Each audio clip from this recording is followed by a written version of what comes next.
French President Emmanuel Macron is currently trying to persuade China to side with Ukraine and Europe by fostering closer relations between the European Union and China, and by pursuing a European policy toward China that is more independent from the United States. It's noteworthy that Emmanuel Macron's visit to Beijing lasts a full 3 days and takes place before United States President Donald Trump heads to Beijing to meet with Xi Jinping. This is happening as the United States begins lifting some sanctions on China to appease Beijing. Macron has already called on Chinese leader Xi Jinping to help end Russia's war against Ukraine and emphasized that China's role in this matter is crucial. But first, Macron called on Xi Jinping to make the Russian dictator Putin stop attacking Ukraine's energy infrastructure. And it's very telling how the Chinese state media is behaving right now, describing Macron and his desire for autonomy from the United States in very flattering terms. The most interesting part is how China, aided by Macron, is trying to become the arbiter in Russia's war on Ukraine, a role Trump desperately seeks. And this ties in very well with the story about how Macron warned Zelensky that Trump might betray Ukraine in negotiations with the Russians. That's why we'll sum up the initial results of Macron's visit to Beijing and his meeting with Xi Jinping in this episode. My name is Alexei Pichi. Let's discuss this topic together. But before we start, I ask you to subscribe to this channel, like the video, and leave any comment under this episode. Also, subscribe to my Telegram channel, Pichi News. The link is in the description of this video. There we post breaking news as it comes in. If you want to support the work of this YouTube channel, you can do so with any donation or paid subscription using the links and details in the description of this video. I would be grateful for any support from you.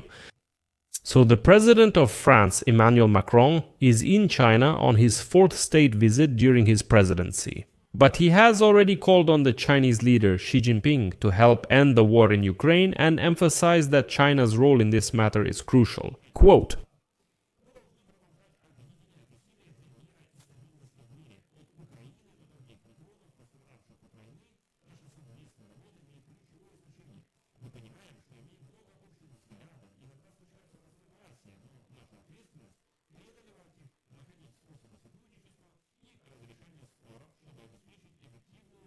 well, and in addition, Macron called on Xi Jinping to put pressure on the bold dictator Putin to stop the strikes on Ukraine's energy sector this winter.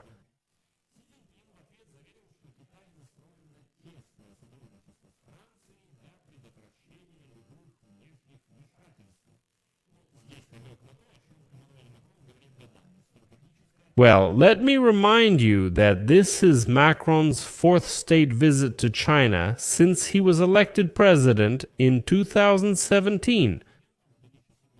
It was in 2017 that Macron first stated that Europe needs strategic autonomy in military, diplomatic, and political terms.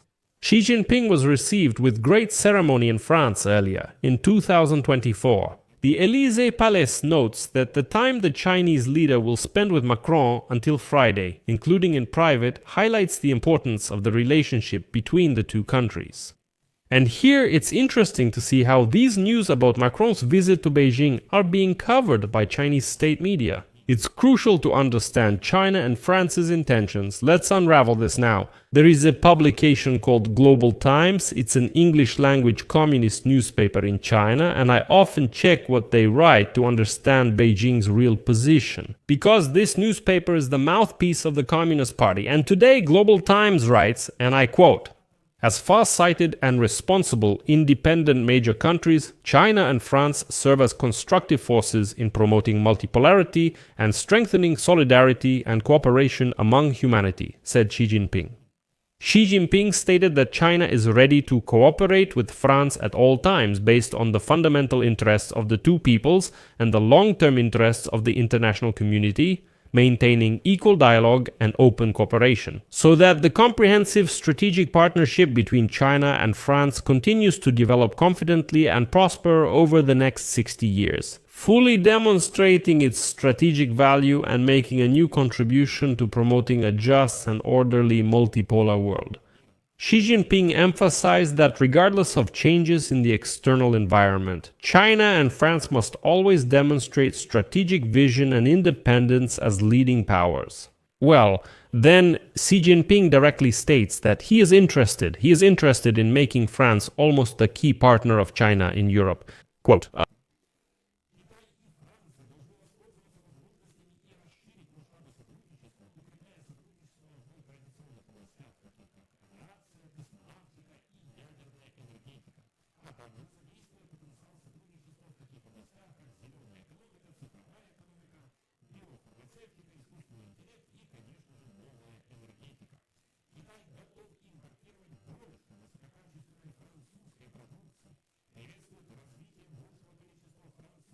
quote,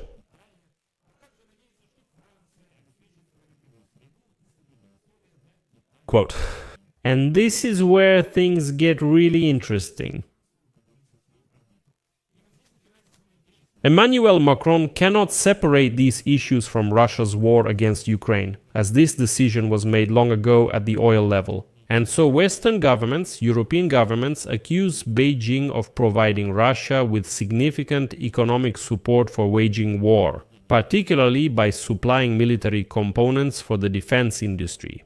And today Macron told Xi Jinping that if he wants cooperation, then, quote, China must refrain from providing any means in any way to Russia for continuing its war. And as strange as it may sound, Xi Jinping really can now play into Ukraine's hands. Right now, it's important for Beijing to show that Russia's war against Ukraine cannot be resolved without China's involvement, especially against the backdrop of how Donald Trump tried to make a deal again and once more sent Steven Witkoff to Putin in Moscow, and once again it led to nothing.